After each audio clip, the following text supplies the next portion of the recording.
What's up guys, Duarte here with another Marvel Strike Force video, and in this video we are going to talk about the Mutant lane on the second Doom raid on difficulty 3. I'm gonna make you a guide on how exactly I beat these nodes quite successfully every single day. And we are going to take a look at a few characters that are not as common for raids as they are thought to be. But I think it's a more consistent strategy than using this cookie cutter team that we have in the game right now, which is the Astonishing X-Men. So like always, if you like this information, make sure you share it with your friends on Facebook and Discord. If you're new to my channel, make sure you subscribe and make sure you smash that like button. So let's get started. Okay, so here we have the two teams that I use for this lane. I have the full Astonishing X-Men that is required for the first node. There is no other way to beat the first node without this team, and this is because of the way this team works, but also on the way the enemies work. On the enemies we have a Greg that if we kill we get 10% turn rewind, and with Astonishing X-Men, whenever you kill an enemy, even if it's a summon one, you get 250, you get 25% turn rewind. Let's talk about percentage. Okay, so with this, the Astonishing X-Men will always get a speed advantage of 15%. The problem is that whichever other character you use, whether it is Weapon X or X-Men or Marauders or whatever, as long as they are not Astonishing X-Men, this turn rewind that Greg does, the 10%, will be accumulative. So you'll be getting 10%, 10%, 10%. Your Astonishing X-Men characters are still going, but everyone else is being held back. So or you use a team that doesn't kill any Gregs at all, which is not easy to accomplish, or you have to use full Astonishing X-Men. And this is why, unfortunately, we have to use the full team on the first node. Now the positive thing about this is that if you only use the full team for the first node, maybe you can skip gearing up a few characters like Kitty Pryde and Bishop. Both of them are quite expensive, and they are the characters that right now are the ones that are going to fall off the meta faster, because as you increase the stats of the enemies with the armor, resistance and so on, Bishop will be one of the characters to fall off first, the same way that happened with Gamora. Gamora was very good on Doom 1, but when we came to Doom 2 and Doom 2 difficulty 3, the enemies have so much armor that the normal damage is not good enough. We need piercing damage, or we need other mechanics that give us more value. Okay, so unfortunately we have to use this team for the first node just because of the way the node is designed. We can try to look for a strategy where we don't kill any Gregs. This is something that I might look into in the future, but for now this is what we are going to follow. And then for the second node and for the third node, we are going to use the most important Astonishing X-Men plus Emma Frost and Omega Red. Emma Frost will reduce the speed of the enemies, giving more time for our characters to do their abilities. We still have Jubilee for the blinds, the stuns, offense down, slow, and now thanks to Emma, Jubilee will feel a lot faster. We have Iceman to apply slow to the enemies, stuns, reduce the armor of the enemies, reduce the damage of the enemies that have slow, and now we have 3 sources of slow. And then we have Omega Red to apply multiple ability blocks to turn rewind the enemies and also to flip their positive effects into negative effects. Of course, Beast is the healer and support of this team. So we are going to use this team for the second node and for the boss node. So let's take a look how exactly this team works and see which targets we have to focus on in order to be successful on these nodes. Okay, so let's take a look at the first node, and before we start, I have to say this because it's true. Many people say, content creators say that if a strategy is not by 100% successful, you shouldn't share it. But if you know this game, there are so many elements of RNG that there is no strategy that works for 100%. Whether it is the Web Warriors or the Astonishing X-Men or whichever team, nothing works exactly 100% of the time. There are several RNG factors that can ruin your attempt. And in this node, there are quite a few situations that for most part it will not be a problem, but there is still a chance for it to be a problem. So we have to stop with this nonsense that everything works 100% of the time. If you use the cookie cutter team, it's 100% not true. Okay, so let's get started and take a look at this first node.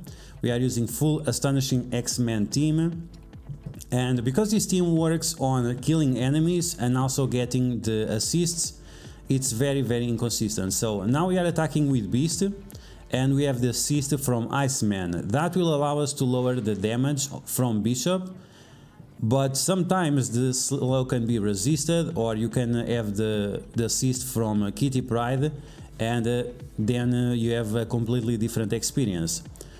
Okay, so we have to kill as many Gregs as possible, and as soon as you can focus on Merc LT. He has very low HP, and you can get rid of him quite faster for additional speed.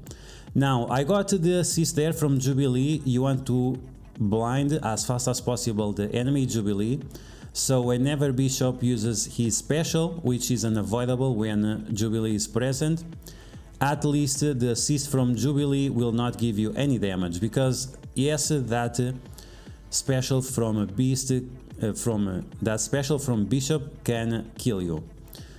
Okay, so now we also have blind on Silver Surfer. After you are done with Merc LT, you should focus on Bishop, and after Bishop you should focus on Silver Surfer. The other characters, they will die eventually with splash damage.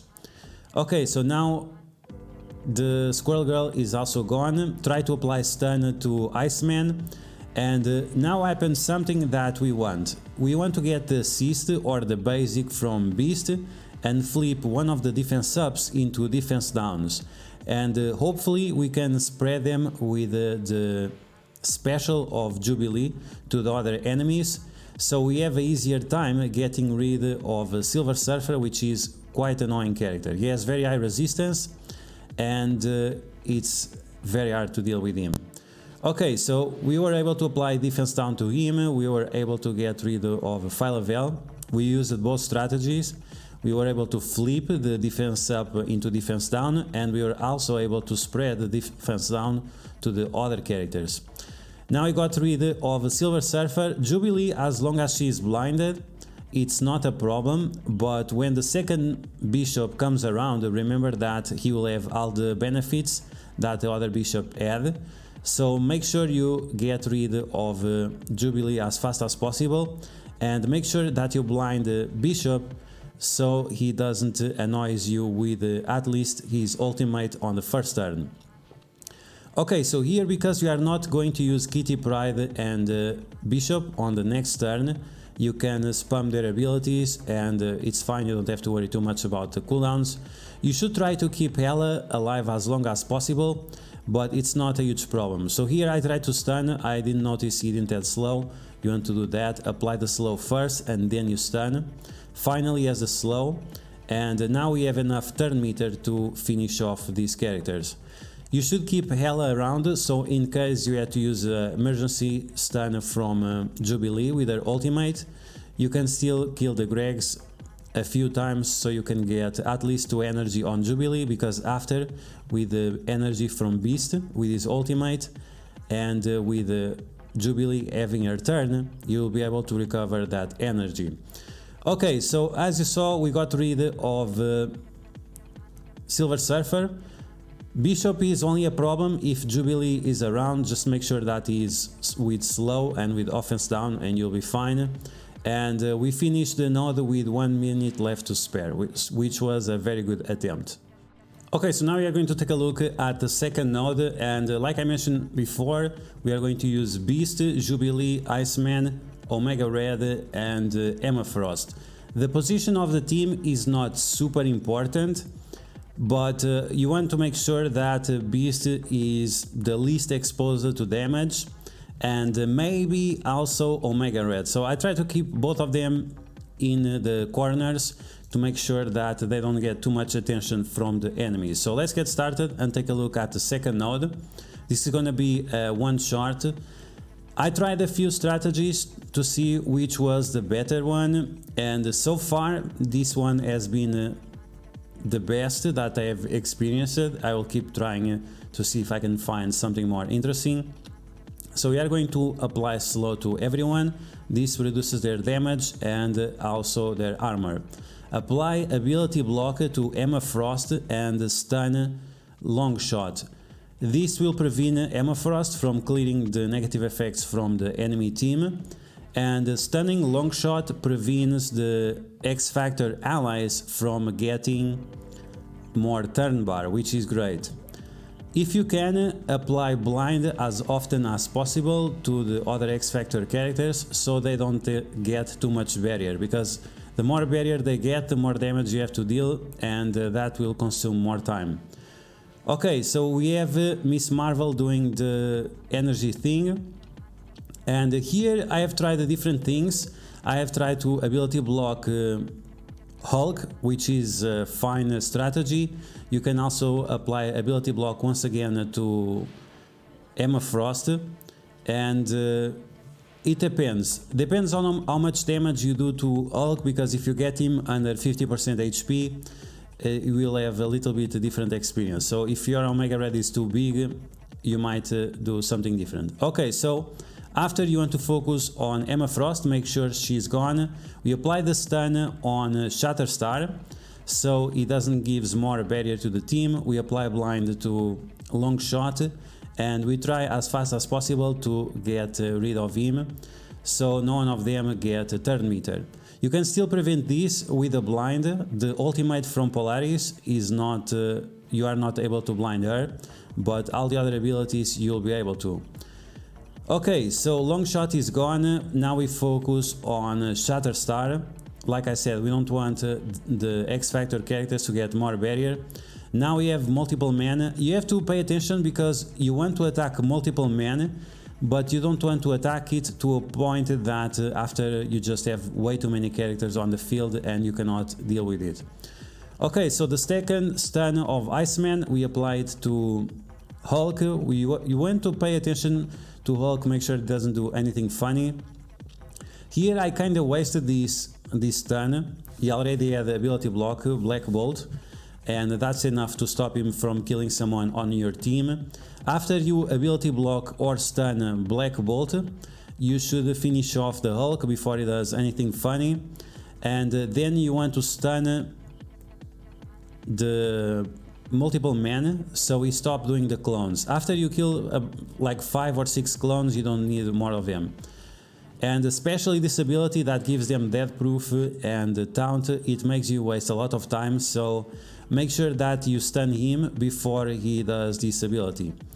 After you are done with the clones, you can also finish off Mr. Sinister. You don't want him to clone any of your characters. All of your characters, if they are cloned, are going to be extremely problematic. You want to avoid that as much as possible. After you are done with Mr. Sinister, you want to focus on Polaris, because she can give barrier to her allies, and like I said before, we don't want any more barrier. As soon as the last wave drops with the second Black Bolt and with the long shot, you want to apply slow to both of them and make sure that they don't do anything funny.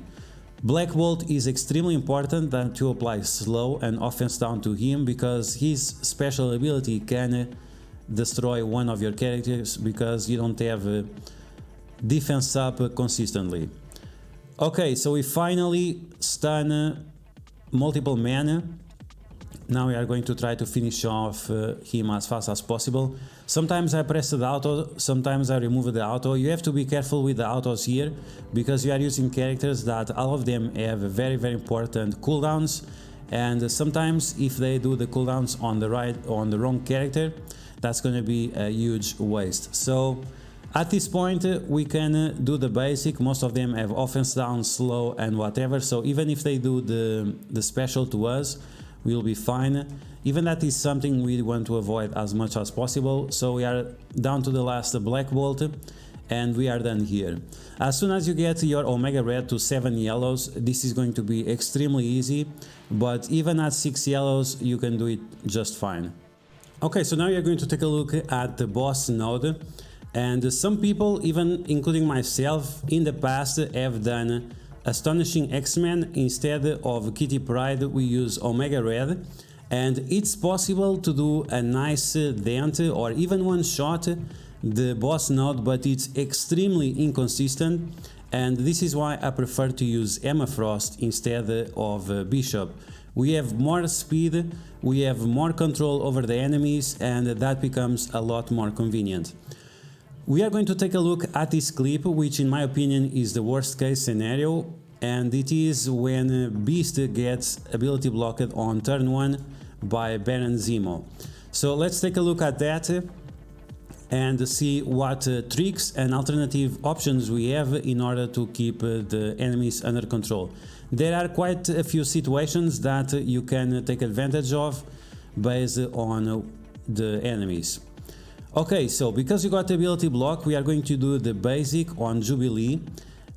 With this, we'll try to blind her. If we are successful in blinding her, it will allow us to do other options in the future. Okay, so I try to flip that defense up into defense down because we could spread that defense down around, and that's how you can one-shot this node. After, you want to apply ability block with the ultimate of Omega Red on Taskmaster, also turn rewind the enemies, and this will make us having the special of Omega Red to use after on Doctor Doom. Okay, so if we were able to blind Jubilee early on, now the stun that we have, we could use it anywhere else. We could use it on Thanos, we could save it, because there is a nice combo that we can do after. But because we are not able to blind her, we are going to use the stun on Jubilee. Okay, so let's continue. Apply the stun on Jubilee. It also does turn rewind, and that turn rewind we can take advantage for other things. And this is why I said we have to react depending on what's get resisted and what not. Okay, so now we have to reapply slow to Taskmaster. We always want to keep him slowed. Now we have the disrupt from Doctor Doom, no problem. We keep attacking Taskmaster to make sure that he doesn't have the speed up. There I did the basic on Doctor Doom to make sure that he doesn't have the deflect. We want to remove those deflects. He gets deflects whenever we kill one of the Doom bots. Okay, so Thanos taunted. This is something that you want to avoid as much as possible. Usually I stun with Iceman Thanos on the second turn of Iceman. So once again, it's something that you have to react based on what gets resisted and what doesn't get resisted. Okay, so with the third turn of Omega Red, we apply the Trauma plus ability block on Doctor Doom. Sometimes the ability block gets resisted, but if he still has the Trauma, there is another option that you can make, which is apply stun with the Jubilee or with Iceman. Because Doctor Doom has the Trauma, the stun will stuck and you'll be just fine. Okay, so as you can see, all characters are very low. Now we have that defense up on Taskmaster that we'll see if we are able to flip it or not. In the meantime, we keep attacking Doctor Doom and Kestrel. We need to remove both of them. Right now I used most of my abilities, so I could put on auto, but I decided just to cancel it because the next wave was dropping. When the next wave drops, you want to apply slow as fast as possible to Falcon, to all of them, the 3 Falcons. One is the Captain Sam, of course, and also to Sharon Carter. We also want to apply blind to Sharon Carter and blind to Captain Sam. So if he does his ultimate, at least he will not do a lot of damage to us. Okay, so let's see, we apply the slow, the blind landed, so that's a good thing. We are going to try to flip that defense up into defense down. Got resisted once again, no problem, we'll still do some damage to the enemies. So with this you can use or Baron Zemo to spread the defense down around, or the Taskmaster. After they are gone, there is not much that you can do about it, so just keep going. And this is why sometimes it's a one shot, sometimes it has to be a two shot, depends on what gets resisted.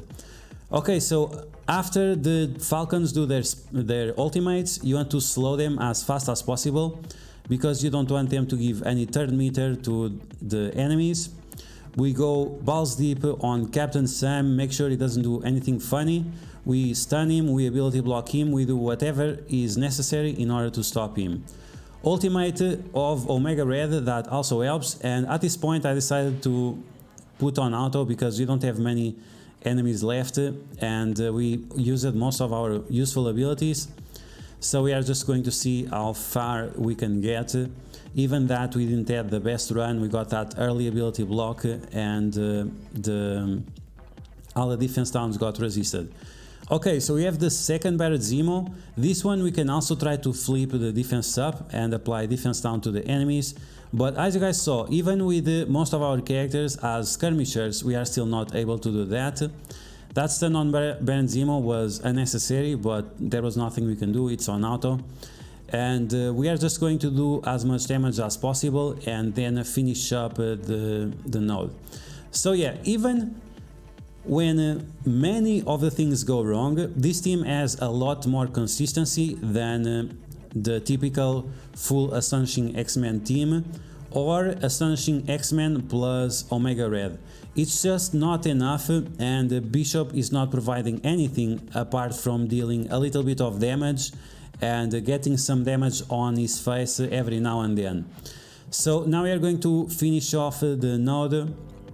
And I hope you guys can see how much more useful Emma Frost is than Bishop, and she also has the conveniency of being able to remove negative effects from our team. Now my Emma Frost right now is at level 80, that's why she's taking a little bit more damage than she would usually take, and it's a character that in my opinion is a lot more flexible for other game modes, Arena, Alliance Wars, Dark Dimension, you name it. So if I can invest in that character with more utility rather than invest on a character with much less utility like Bishop, of course I'm going to invest on the character that gives me the most benefits.